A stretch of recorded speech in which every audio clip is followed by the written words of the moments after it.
രാമചന്ദ്രൻ സാറിനും അതിജീവിതയായ ആരതിക്കും സമർപ്പിക്കുന്ന കലാസൃഷ്ടി. പിതാവിന്റെ ചിതയിൽ നിന്നും ധൈര്യത്തിന്റെ പെൺതൂലിക ഞങ്ങൾ അവതരിപ്പിക്കുന്നു നിത.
നിന്റെ എഴുത്തുകളുടെ വലിയൊരു ആരാധകൻ എന്ന നിലയിൽ ലോകമറിയുന്ന ഒരു എഴുത്തുകാരിയായി നിന്നെ കാണാനാണ് ഈ അപ്പച്ചൻ ആഗ്രഹിക്കുന്നത്.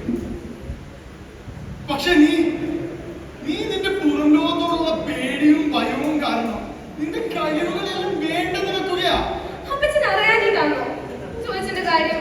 ചോദിച്ചതിന് ഇതിനോടൊന്നും താല്പര്യമില്ല. ഇപ്പൊ തന്നെ അപ്പച്ചൻ എത്ര നിർബന്ധിച്ചിട്ടാ ചോദിച്ചതിന് ഈ ട്രിപ്പിന് സമ്മതിച്ചത്. ഇപ്പൊ എന്റെ മോനും ജോൺസനും നമ്മുടെ കുടുംബമായിട്ട് സമാധാനത്തോടെ കഴിയണമെന്ന് മാത്രമേ ഞാൻ ആഗ്രഹിക്കുന്നുള്ളൂ. ഞാനിത് നിങ്ങളൊന്നും പറയുന്നില്ല. നമുക്കൊരു ചായ കുടിക്കാം. മോളെ നിതേ, ആ മഞ്ഞുമലയും താഴ്വാരും ഒക്കെ കണ്ടു. അവിടെ ഒരു കുരിശടിയുണ്ട്. പണ്ടാരോ നാട്ടിയ ഒരു കുരിശടി. അവിടെ ചെന്ന് എന്ത് പ്രാർത്ഥിച്ചാലും അതെല്ലാം നടക്കുമെന്നാ. അയ്യോ, കാണുമ്പോ തന്നെ പേടിയാവും. പിന്നെ എങ്ങനെ അവിടെ പോയി ഒരു ആഗ്രഹിക്കുന്നത്? എന്റെ അപ്പച്ചൻ ആഗ്രഹിച്ചിട്ടുണ്ടോ? ആഗ്രഹിച്ചിട്ടുണ്ടോ? ഞങ്ങൾ പട്ടാളക്കാർ യുദ്ധത്തിന് പോകുന്നതിന് മുമ്പ് തിരിച്ചു വരുമ്പോൾ സ്വന്തം കുടുംബത്തെയും കുട്ടികളെയും കാണാൻ സാധിക്കണമെന്ന് എന്ന് ആഗ്രഹിക്കാറുണ്ടായിരുന്നു. ഒരുപക്ഷെ എന്റെ ഈ പ്രാർത്ഥനയെല്ലാം നടന്നുകൊണ്ടായിരിക്കണം എനിക്കിതിലെല്ലാം നല്ല വിശ്വാസമാണ്. മോളെ, ഇപ്പൊ എന്റെ ഏറ്റവും വലിയ ആഗ്രഹം എന്താണെന്ന്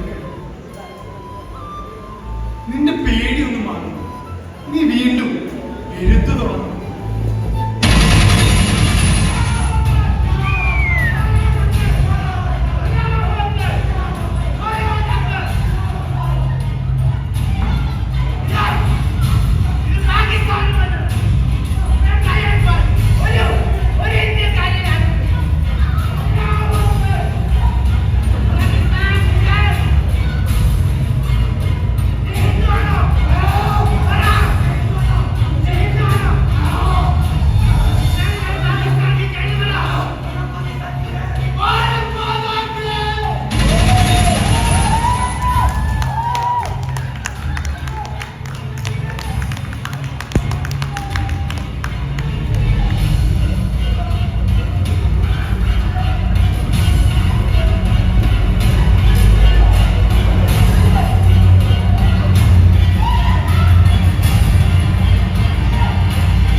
ജീവിതം.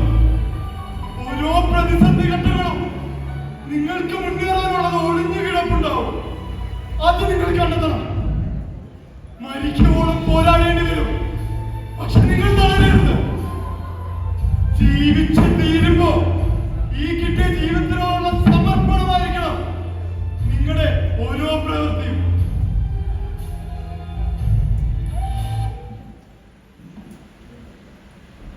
സന്തോഷം പിന്നീട് നാളുകൾ കഴിയുമ്പോൾ അതിജീവിതയായ ഒരു മകൾ തന്റെ മുൻപിൽ വെച്ച് ജീവൻ നഷ്ടപ്പെട്ട ധീരജവാനായ അപ്പച്ചന് സമർപ്പിക്കുന്ന നിത എന്ന പുസ്തകം നമ്മുടെ സ്വന്തം ഠാക്കൂർ ഓഡിറ്റോറിയത്തിൽ വെച്ച് പ്രകാശനം ചെയ്ത വിവരം ഏവരും ആദ്യം കാണുന്നു. ധീരജവാന് ആത്മശാന്തി നേരിടുന്ന